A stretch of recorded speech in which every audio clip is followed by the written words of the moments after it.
எங்கள் வாழ்வும் எங்கள் வளமும் மங்காத தமிழ் இன்றி சங்கே முழங்கு. அனைவருக்கும் வணக்கம். இன்றைக்கி நான் என்ன உங்களுக்கு அட்வைஸ் பண்ண போகிறேன்னா, ஒரு கான்ட்ராக்டரை எப்படி நீங்கள் சூஸ் பண்ணி எதை வச்சு நீங்கள் சூஸ் பண்ணி இந்த கான்ட்ராக்டர் நல்லபடியாக உங்களுக்கு வீடு கட்ட முடியும்னு நம்ம பார்ப்போம். அந்த கம்பெனிக்கு ஆஃபீஸ் இருக்குதான்னு பார்க்கணும். கம்பெனி பேர் கண்டிப்பாக இருக்கும். இப்போ என்னோட கம்பெனி பேர் ஆர்எஸ் மாஸ்டர் பில்டர்ஸ் நம்ம கம்பெனி பேர் இருக்கும், எஸ்எஸ்எம் ரெஜிஸ்டர் பண்ணியிருக்கோம். ஆனால் அவங்களுக்கு ஆஃபீஸ் இருக்கான்னு பார்த்துக்காங்க.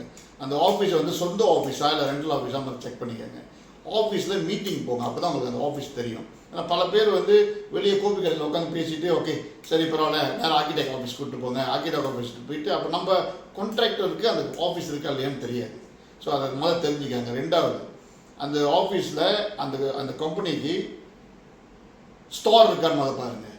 அந்த ஸ்டோரில் எக்யூப்மெண்ட்ஸ் இருக்கும், அதாவது அந்த பலகைங்க, அந்த கான்க்ரீட் மெஷின்ஸ் இதெல்லாம் இருக்கும். கண்டிப்பாக ஒரு ஸ்டோர் வேணும்.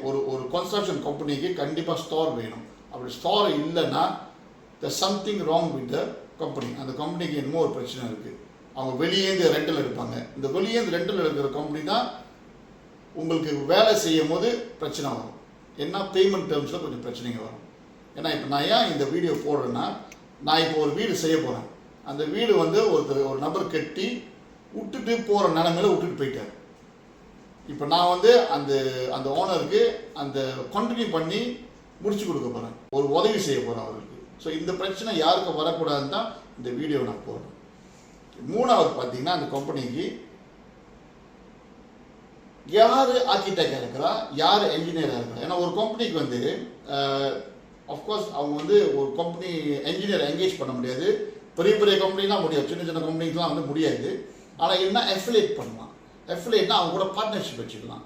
ஓகே, அந்த பார்ட்னர்ஷிப் அவங்க கம்பெனி ப்ரொஃபைலில் இருக்கும். கண்டிப்பாக அவங்க கம்பெனி ப்ரொஃபைலில் அந்த பார்ட்னர்ஷிப் இருக்கும். ஓகே, அந்த பார்ட்னர்ஷிப் யார், எந்த என்ஜினியர், எந்த ஆர்கிடெக்ட், அந்த ஆர்கிடெக்ட்க்கு ஆஃபீஸ் இருக்கா, அந்த என்ஜினியருக்கு ஆஃபீஸ் இருக்கா அப்படின்னு நீங்கள் பார்க்கணும். ஏன்னு சொல்கிறேன்னா, நாளைக்கு இந்த கான்ட்ராக்டர் என்ன பிரச்சனை வந்துச்சுன்னா நீங்கள் ஆர்கிடெக்டை போய் ஆகணும். உங்களுக்கு ஆர்கிடெக்ட் தெரியல, அவர் ஆஃபீஸ் எங்கே இருக்குன்னு தெரியலன்னா உங்களுக்கு தான் பிரச்சனை. அதே மாதிரி தான் அவங்க என்ஜினியர் ஆர்சி பார்க்குறவர், ஓகே, ரீஎன்ஃபோர்ஸ்மெண்ட் கான்கிரீட், அவருக்கும் அவரோட ஆஃபீஸும் எங்கே இருக்குன்னு உங்களுக்கு நீங்கள் தெரிஞ்சு வச்சுக்கிறது ஒரு நல்லது. ஏன்னா நாளைக்கு அங்கே பிரச்சனை வந்தால், அவங்க வீடு கிராக் விட்டுச்சுன்னா, அவங்க வீடு இடிஞ்சிச்சுன்னா யாரை போய் பார்க்கணுன்னு உங்களுக்கு தெரியணும். இதெல்லாம் இந்த க்ரைட்டீரியாஸ், இந்த கம்பெனிக்கு இந்த க்ரைட்டீரியாஸ் எல்லாம் இருந்துச்சுன்னா உங்கள் வீடு ஒரு பிரச்சனை இல்லாமல் கண்டிப்பாக நிலமாக நல்ல விதத்தில் முடிவு செய்யலாம். ஒன்று ஒரு முனைக்கு ஆஃபீஸ் இருக்கா, ஸ்டோர் இருக்கான்னு பார்த்துக்கணும். ஓகே, இப்போ அந்த கம்பெனிக்கு சைட் சூப்பர்வைசர் இருக்காரான்னு பார்க்கணும். இது சைட் சூப்பர்வைசர் ரொம்ப முக்கியம். ஏன் தெரியுமா, இந்த சின்ன வீடு, ஒரு வீடு கட்டுறதுக்கு பெருசு இல்லை. அந்த வீடை கட்டும் போது அந்த பாஸ் அந்த வீட்லேயே உட்காந்துருக்க முடியாது. அந்த பாஸ் வேறு வீடு கட்டுறதுக்கு அங்கே அவங்களோட நிர்வாகம் பண்ணுறதுக்கு அவங்க பிஸ்னஸ் தேடி போயிட்டு தான் இருக்கணும். ஆனால் அங்கே ஒரு ஆள், ஒரு நபர் ஒரு கம்பெனிக்கு ரெப்ரசென்ட் பண்ணி அங்கே இருந்து ஆகணும். அவர் தான் சைட் சூப்பர்வைசர். இந்த சைட் சூப்பர்வைசர் யாருன்னு கண்டுபிடிச்சி இந்த கம்பெனிக்கு சைட் சூப்பர்வைசர் இருக்கா அப்படின்னு கேட்டுட்டு அந்த சைட் சூப்பர்வைசரும் ஒரு மீட்டிங் கூப்பிடுங்க. எல்லாம் உட்காந்து கலந்து பேசின பிறகு தான் அந்த கம்பெனிக்கு நீங்கள் வீடு கட்ட கொடுக்கணும். அதுதான் முறை. ஒரு கம்பெனிக்கு, இப்போ என் கம்பெனிக்கு சைட் சூப்பர்வைசர் இருக்காங்க, சைட் மேனேஜர் இருக்கும், சைட் டைரக்டர். சைட் டைரக்டர் நானும் என் சன்னும், சைட் மேனேஜர் அருள்மணியும், சைட் சூப்பர்வைசர் முகேன் இருக்காரு. ஓகே, இதுதான் எங்களோட நிர்வாகம். இந்த சைட் சூப்பர்வைசர்ஸ் அவரோட வேலையை 2-3 வீடு இருந்தால் கூட அவங்க அங்கே போயிட்டு பார்த்து அங்கே உள்ள ஒர்க்கர்ஸை இது செய்யணும் அது செய்யணும் சொல்லி கொடுக்கணும். அவங்க தவறு செஞ்சாலும், ஏன்னா இந்தோனேஷியன் ஒர்க்கர்ஸ் இருக்காங்க, பங்களாதேஷ் ஒர்க்கர்ஸ் இருக்காங்க, லோக்கல் ஒர்க்கர்ஸ் இருக்காங்க. இவங்களுக்கு வேலை தெரிஞ்ச இருந்தாலும் ஒருத்தவங்களுக்கு அந்த வேலையை கரெக்டாக நம்மளுக்கு கஸ்டமருக்கு ஏற்ற மாதிரி செய்ய முடியாத போயிடும். அதனால தான் site supervisor, site manager and site directors very very important for a company.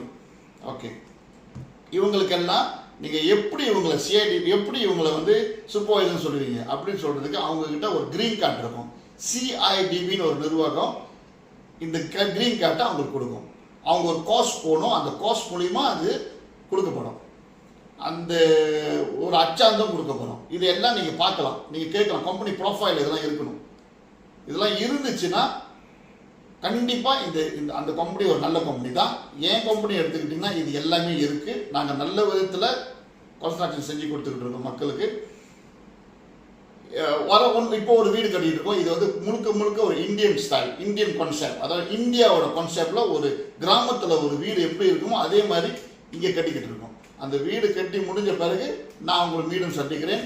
நன்றி, வணக்கம், வாழ்க வளமுடன்.